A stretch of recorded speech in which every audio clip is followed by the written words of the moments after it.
Star Prabhas నటిస్తున్న కల్కి 2898 AD cinema మరో 2 రోజుల్లో ప్రపంచవ్యాప్తంగా ఎంతో గ్రాండ్ గా రిలీజ్ కానుంది. దర్శకుడు నాగ్ అశ్విన్ తెరకెక్కించిన ఈ సినిమాను వైజయంతి మూవీస్ బ్యానర్ పై ప్రముఖ నిర్మాత అశ్విని దత్ భారీ బడ్జెట్ తో నిర్మించారు. ఈ సినిమాలో ప్రభాస్ సరసన దీపికా పదుకోనే, దిశా పటాని హీరోయిన్స్ గా నటిస్తున్నారు. అలాగే అమితాబ్ బచ్చన్, కమల్ హాసన్ వంటి లెజెండరీ యాక్టర్స్ ఈ సినిమాలో ముఖ్య పాత్రలో నటిస్తున్నారు.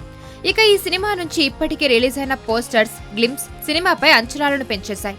రీసెంట్ గా ఈ సినిమా నుండి మేకర్స్ రిలీజ్ ట్రైలర్ విడుదల చేయగా ప్రేక్షకులకు విపరీతంగా నచ్చింది. ఈ సినిమాలో దర్శకుడు నాగ్ అశ్విన్ ఒక అద్భుత ప్రపంచాన్ని సృష్టించాడు. అద్భుతమైన విజువల్స్ తో హాలీవుడ్ స్థాయిలో కల్కి తెరకెక్కింది. ఈ సినిమా ఫస్ట్ కలెక్షన్ టార్గెట్ తెలిస్తే షాక్ అవ్వాల్సిందే.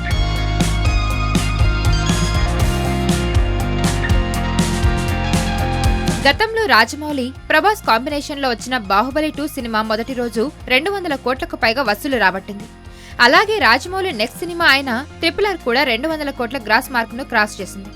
కానీ బాహుబలి 2 తర్వాత మరోసారి ఆ మార్క్ ను ప్రభాస్ టచ్ చేయలేకపోయాడు. గత ఏడాది ఎంతో గ్రాండ్ గా రిలీజ్ అయిన సలార్ కూడా ఆ మార్క్ ను టచ్ చేయలేకపోయింది. దీనితో ప్రభాస్ కల్కి ఫస్ట్ డే టార్గెట్ 200 కోట్లని తెలుస్తుంది.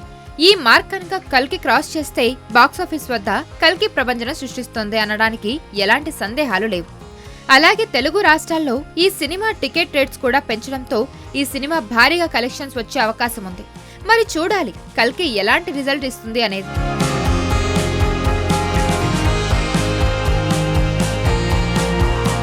మరిన్ని వీడియోస్ కోసం ఛానల్ ని సబ్స్క్రైబ్ చేయండి. లేటెస్ట్ అప్డేట్స్ కోసం వాట్సాప్ ఛానల్ ని ఫాలో చేయండి. అండ్ లింక్ డిస్క్రిప్షన్ లో ఉంది.